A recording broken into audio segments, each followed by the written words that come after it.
Foot drop में tendon transfer surgery का क्या रोल है। इस वीडियो को हमने दो पार्ट में डिवाइड किया है, जिसमें हम आपको बताएंगे कि फुट ड्रॉप की प्रॉब्लम क्या होती है और क्यों होती है, और दूसरे पार्ट में हम बताएंगे कि इसके क्या क्या ट्रीटमेंट्स होते हैं। अगर हम मेडिकली देखें तो फुट ड्रॉप ये वो कंडीशन है जिसमें पेशेंट्स अक्सर अपने पंजे को उठा नहीं सकते हैं। इसमें बहुत बार पेशेंट अपने पैर को ज़मीन पे ड्रैग करके चलते हैं, या उनकी जो गेट होती है वो हाई स्टेपिंग गेट होती है। उनको पैर बहुत ज़्यादा ऊपर उठा के फिर उसे ड्रॉप करना पड़ता है, क्योंकि उनकी पैर की उंगलियां ये नीचे की तरफ डायरेक्टेड होती है, वो अपने पैर को सपोर्ट नहीं कर सकते हैं। अक्सर इन लोगों में पैर के सेंसेशन भी कम होते हैं, और ये देखा गया है कि किसी भी प्रकार के जो पैर के फ्रैक्चर है या नी के डिसलोकेशन या पैर में चोट लगना, कभी कभी नर्व में ट्यूमर या कभी डिस्क में नर्व पे कंप्रेशन, इन सब वजह से फुट ड्रॉप की प्रॉब्लम होती है। अगर हम मेडिकली देखें तो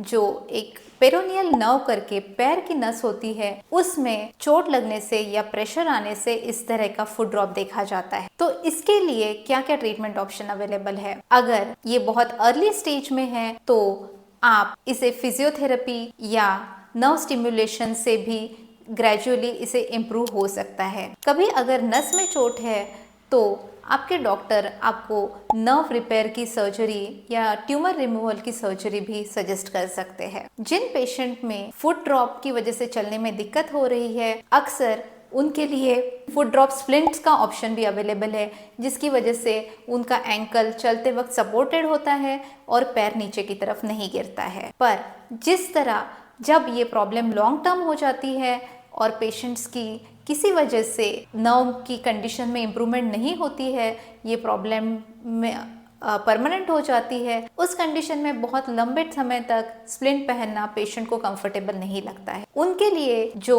ट्रीटमेंट ऑप्शंस अवेलेबल है वो है टेंडन ट्रांसफर या एंकल स्टेबलाइजेशन, जिसे हम एंकल आर्थोडेसिस भी कहते हैं। आज हम बात करेंगे टेंडन ट्रांसफर के बारे में। टेंडन ट्रांसफर में जो आपके पैर के फंक्शनिंग, मतलब जो काम कर रहे हैं ऐसे टेंडन और उनकी मांसपेशी, इनको जहाँ पे आपकी इंजुरी हुई है या जहाँ की आपकी मांसपेशी काम नहीं कर रही है, वहाँ पे सर्जिकली लगाया जाता है। इसकी वजह से जो आपके पैर का पंजा नीचे की तरफ हो गया है उसको स्टेबलाइज होने में मदद होती है, और जब आप वॉकिंग करते हैं तो आपका फुट ड्रॉप ऑटोमेटिकली कंट्रोल हो जाता है। इसके बाद आपको किसी भी तरह का स्प्लिंट फ्यूचर में पहनने की ज़रूरत नहीं होती है। इस सर्जरी के बाद आपके ऑर्थोपेडिक सर्जन या प्लास्टिक सर्जन आपको रिकमेंड करेंगे कि आप 6 से 8 हफ्ते तक स्प्लिंट या प्लास्टर पहने रहे, और उसके बाद वो धीरे धीरे फिजियोथेरेपिस्ट की मदद से